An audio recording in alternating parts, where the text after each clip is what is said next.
Hey guys, this is Katie again.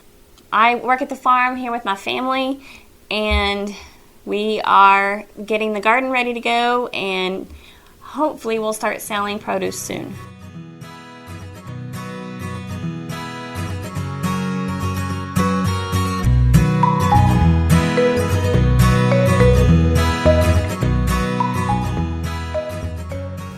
My husband and I dated in high school, then got married after 7.5 years of dating.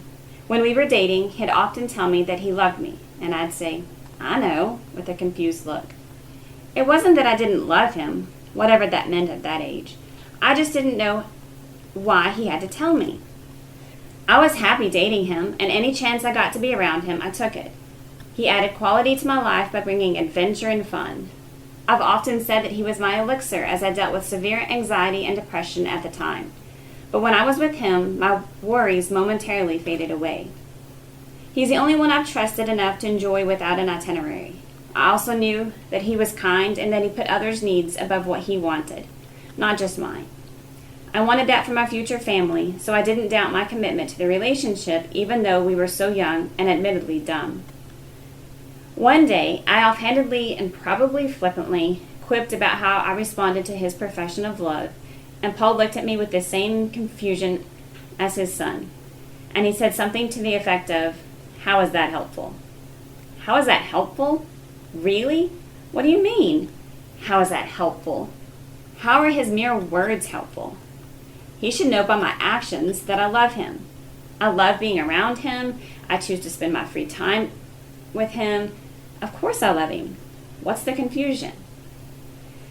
As I've matured, there have been many more instances where my narcissism and self-absorbing behavior has caused confusion at the least and probably contempt at the most.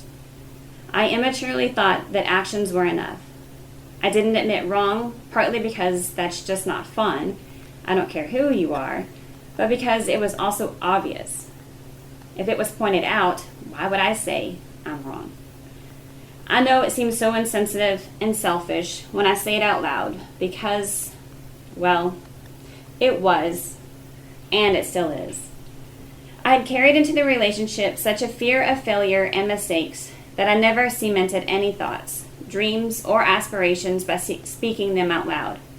For I was afraid that if I said them, I was committed to them, and I might be unable to fulfill them. This would be a disappointment for both of us. Of course, after 20 years of marriage this year, I've said I love you more times than I can count. But I am still reluctant to verbally commit vulnerability out loud, for it feels so open for someone to take advantage of. It feels terrifying that I might not get a reciprocal statement or action. I assume that plowing ahead and doing the right thing, as defined by myself alone, makes up for my lack of words. I mean, who would stick around for this long if they were not committed or deeply in love, right? That's not enough.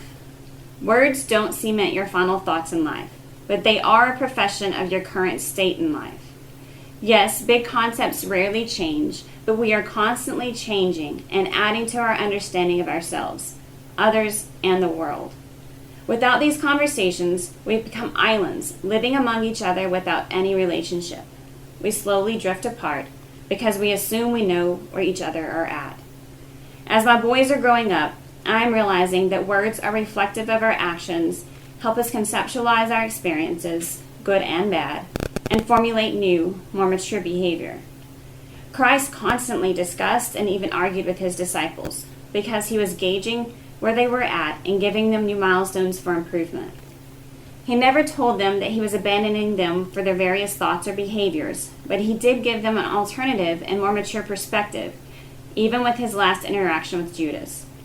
Without these conversations, there would have been no personal growth or increased relationship with Christ.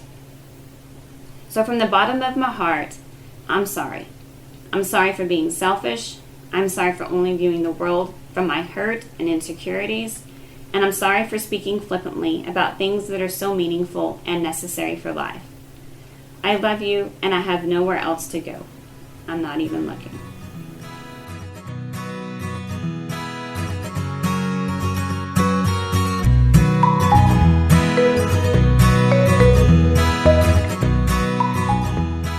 Kate, that was a great blog. Thank you. I always love the fact that you go for, even though I'm not sure you always mean to, but you go for some really significant things when you write. No. I think things that touch everybody's life, if you think about it. I mean, the fact is, when I was listening to your blog and thinking about, how many people lived in this silent world of their own, afraid of speaking out and saying, hey, I am here. Hear me, know me, love me. And never having the courage to do it, so they never hear it. They go into a silent good night. But you're learning to be able to say it and to know that it's reciprocated. I wonder if sometimes if we tell people, I love you, and of course we do expect a reciprocation, I love you back, but our telling them I love you is already saying, I know I'm lovable enough to offer worthy love to you. Yes. And I hadn't thought about it that way, but like, even though, like, if you've said it a million times or whatever, it's still in a way an exercise of faith, because it's, I don't know, not as risky as, I guess, like the initial statement, but it's still a risk that even if they're in a bad mood, they ignore you, or whatever. Even though it doesn't change the truth, there's still a risk that it's not going to be accepted how you want it to be accepted. Well, I think the statement is, when I say I love you, I think the statement is, I am lovable enough to love you. Yes. And that's where the confidence comes in, because we sometimes love people who just don't feel lovable themselves, so it's not reciprocated to us. But it doesn't have to be. It's a declaration. I love you. I love me. God loves me. God loves you. I think so many times, if people could only break that mold, get out of that egg, and just scream, I'm lovable, fearfully and wonderfully made. I think it reminds me of an analogy you've said, and I've heard it other ways, but y'all had a hurt dog when the boys were small, and I don't know if you or one of the boys went to pet it or something, and it snapped at you. I don't know, but it was speaking more about the dog, not what he wanted to do to you. And I think so often, I mean, that's just such a great analogy for life, because even with just casual conversation, much less, other conversations, we're so introspective, and we're so concerned about self, and we're so self-absorbed a lot of times. We just say and project what we feel or we think, and we don't think about how it's perceived, or we don't think about the current thing. I don't know, God keeps bringing up with me is like, who are you representing? Are you representing yourself, or are you representing God? And for me, that's been a big help, because if I'm representing myself, I'm grappy at everybody. I'm nitpicky. I take everything personal that people do, because I'm worried about all the wrongs that are being done to me. Whereas if I stop and take a breath and I'm like, okay, am I representing Christ or myself? It gives me a chance to change my perspective. And it doesn't change the truth at all, but it changes, I guess, my projection of truth. Because, in the moment, it doesn't change my beliefs, but I think, and maybe the more times I do it out loud, it also builds that faith with Him, because I'm trusting Him to carry me on. I don't know. Yeah, I think that is so true, Katie. I think it's about focus. I remember that my two phobias, probably there's more of it right now, but I don't like heights. I fear heights. I fear water. I remember flying out over San Francisco, and we had to fly out over the ocean, the Pacific Ocean, make a turn and come back to Texas. And I was looking out the window, and when we flew out over the ocean, it was black. Oh, it was so black. And then my thought is, oh my God, if I went down, that water's cold, and I'm black, and But I saw a light, one little light from a ship, and all of a sudden I thought, I'm not alone. There's one little light. And if somehow we focus on that one little light of what God put within us, God died for us, God loved us. We focus on that light, it ain't dark anymore. There's somewhere to go. There's somewhere to go. There's a step to keep taking. No, I couldn't swim there, but I'll go to that light, no matter what. Yeah. So I think if we practice that, it's all about that refocusing sometimes. Mm-hmm. I get up in the morning and sometimes I'm just like, oh, my eyes are so blurry and, the sleepers and all that. And I'm like, I know I'm not seeing things the way I do, but if I try and squint and look, I can focus and I can see clearly. Mm-hmm. Yeah, and when I don't know why this is a revelation, but when I am focused on him and projecting his light, the responses I get are different, and it opens up more opportunities to even have a more meaningful discussion or whatever in that moment. Mm-hmm. Whereas if I'm just myself, no one wants to be around you or share anything with you or whatever. So it's like you are hurting yourself because your mental health keeps getting worse, but you're also hurting those around you for no reason. Yeah. It comes back to my mind that little song we used to sing when I was a kid.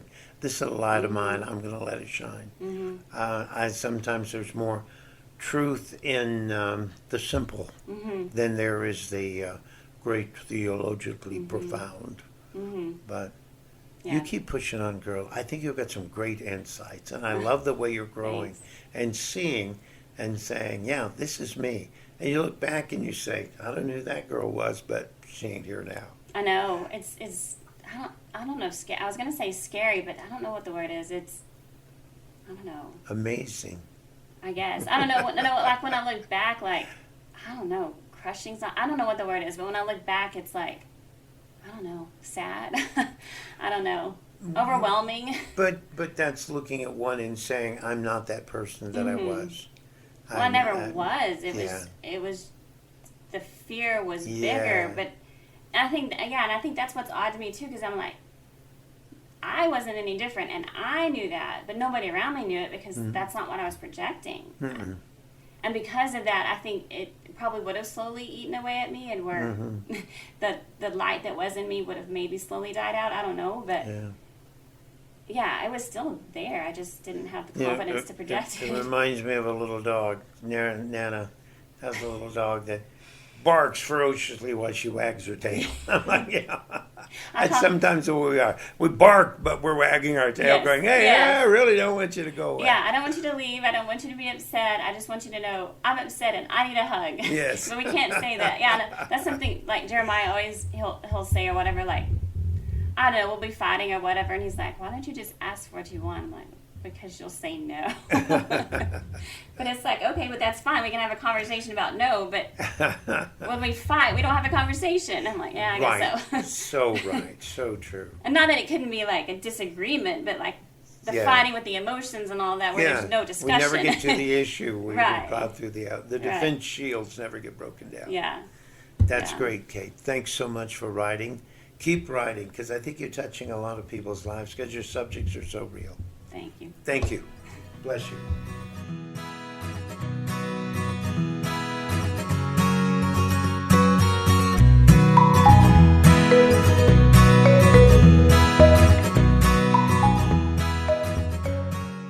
Hey y'all, thanks for joining us for Around the Supper Table. At Sanctuary Family Farms, we want to be real. Whether that's through our blogs, daily verses, or even Nana's recipes, we want to share the messages that God has laid on each of our hearts. If you liked what you heard today or want to get in touch with us, you can find us on Facebook and YouTube at Sanctuary Family Farms, or our website at www.sanctuaryfamilyfarms.com, where we share our recipes and blogs and sell farm fresh beef and pork. We can't wait for you to join us again for next week's episode.